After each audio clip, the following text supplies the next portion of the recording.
인구가 130만인데 40만 인파 앞에서 역사상 최대의 연설을 했어요. 뭐 신익기 선생이 대통령 될 거라 그랬단 말이에요. 근데 갑자기 호남선 열차 타고다 갑자기 쓰러져서 뇌인멸로 죽었단 말이에요. 그때 신익기 선생 본인이나 신익기 선생 가족들이나 민주당 신익기 선생 지지하는 사람은 심파고 장면씨 지지하는 사람은 구파예요. 민주당 구파 사람들이 가지 말라고 그랬거든요. 이 정도면 성공했다고.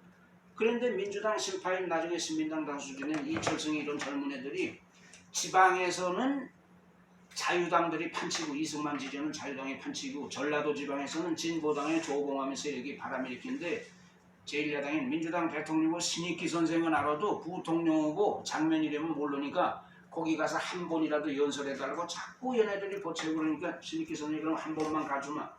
그래가지고 가다가 호남선 열차 안에서 그냥 쓰러져서 갔단 말이에요. 그때 거기 가지 말았어요. 노인네나 젊은 사람이나 과로는 금물이거든요. 형사고 소방대원들이고 집에 안 들어오고 힘든 일이라고 그러다 갑자기 쓰러지잖아요. 그 신익기 선생은 일생을 고생을 하면서 풍찬 노숙의 신장을 맛보고 그런 혁명가고 그런데 고생을 많이 한 분이거든요. 그때 가지 말았어야 되는 게 그분이 살았으면 대통령 될 가능성이 왜? 신익기 선생은 이 세상을 떠나고 없는 분인데 추모표가 185만 표가 나왔어요. 220만 표가 무효표고 그럼 이승만 대통령이 510만 표, 조봉암이가 210만 표, 신익기 선생이 살았으면 대통령 될 가능성이 있다 이거죠.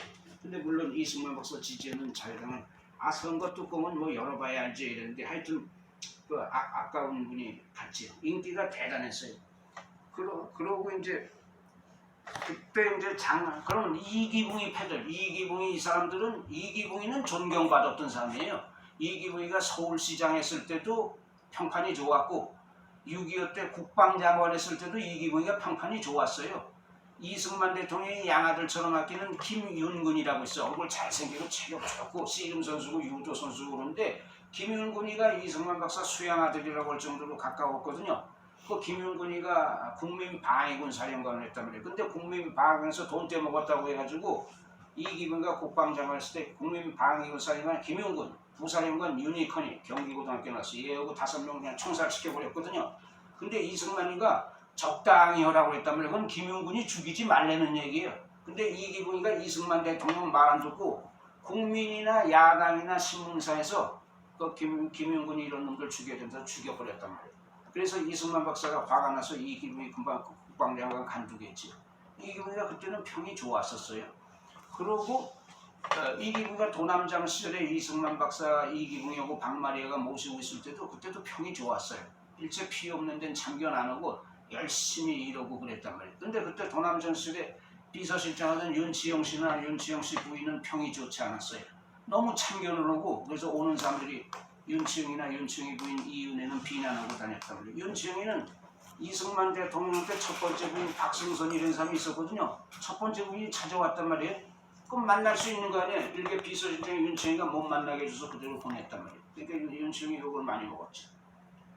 그런데 윤치영이는 자기가 도남장 시절에 비서실장 한 것보다 바깥에서 싸우는 게 더 효과적이어서 비서실장 간두고 민주의원이라는 거 국회 비슷한 미군정이고 글로 나갔단 말이에요. 그랬는데 1956년에 이제 제1야당의 신익기 선생 민주당의 대통령 후보 장면이가 부통령 후보 나가고 자유당에서는 이승만 박사가 대통령 후보 나가고 이기붕이가 부통령 후보 나갔다는데 근데 이기붕이 측에서 어떻게 생각하냐면은 그때 신익기 선생이 갑자기 세상 떠났기 때문에 안 됐다고 해서 동정표가 부통령 후보 장면이한테 몰표가 나서 장면이가 됐지 신익기 씨가 그때 살았으면은 이기붕이하고 장면이하고 대결하면 이기붕이 세력은 자기네들이 장면이한테 이길 수 있었을 거다 그런 생각을 하는 거예요. 그때도 불과 얼마 차이는 장면이가 이기붕한테 18만 표 차이로 이겼거든요. 그러니까 이기붕이 세력은 그때 신익기 선생만 그대로 살아있고 세상 떠나서 동정표가 작용해서 같은 정당이니까 장면이한테 몰표도 쏟았지 그대로 살았으면 되는데 자기네들이 이길 수 있었다 그러니까 이거 잘하면 이길 수 있다 이래가지고 4년 후에 이제 부정선거를 하게 되죠. 그런데 이승만 대통령은 자존심이 강해서 야 나 대통령 될 자신 없으니까 너희들 3.15 부정선거해라 그렇게 시키고 그럴 사람이 아니거든요. 그런데 이제 1960년에 이제 민주당 대통령 후 조병옥 씨가 미국에 병 고치러 갔다 윌터리도 육군병원에서 개복 수술하다 죽었단 말이에요. 그럼 이승만 박사는 자유당 대통령이고 조병옥이는 민주당 대통령이고 조병옥이가 미국에 병 고치러 갔다 죽었단 말이에요. 그럼 이승만 박사는 대통령고 혼자 나가서 혼자 1등해서 대통령 되는 건 나는 당상 아니에요. 부정선거를 건 독지가 없잖아요. 요는 부통령하고 이기붕이가 4년 전에 자기가 잘하면 이길 수 있는데 저도해서 이기붕이 패들이 부정선거에서 이승만 박사 그 지경으로 만들었단 말이에요.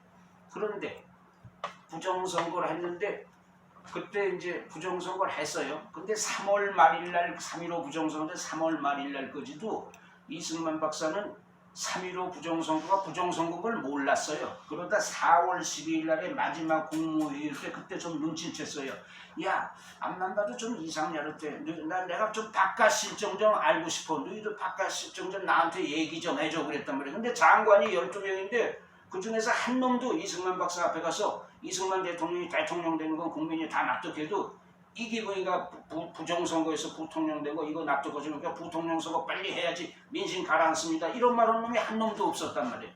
근데 이제 4.19 그러고 나서 이제 4월 18일 날에 고려대학교 학생들이 고려대학교 안암동에서 걸어서 서울시청까지 걸어가면서 이제 데모했단 말이에요. 그랬더니 고려대학교 총장 유진호 박사하고 고려대학교 선배되는 민주당 국회의원 이철승 씨가 학생들 달래가지고 학생들이 시청에서 이제 걸어서 고려대학교 안암동으로 걸어가는 게 근데 종로사가고 청계천사가에 천일극장이 있는데 깡패 이정재부와 유지광이라는 놈이 있었거든요. 요 자식이 화랑동주라는 그 단체가 있는데 그 놈이 쌀집 칼집도 되는 그 갈고리 같은 거고 쇠파이프 무기 가지고 고려대 학생들이 여기 노래 부르면서 가는데 그대로 달겨들어서 막 짚고 내려쳐서 학생들이 막 쓰러져서 피를 흘리고 쓰는 게 그게 4월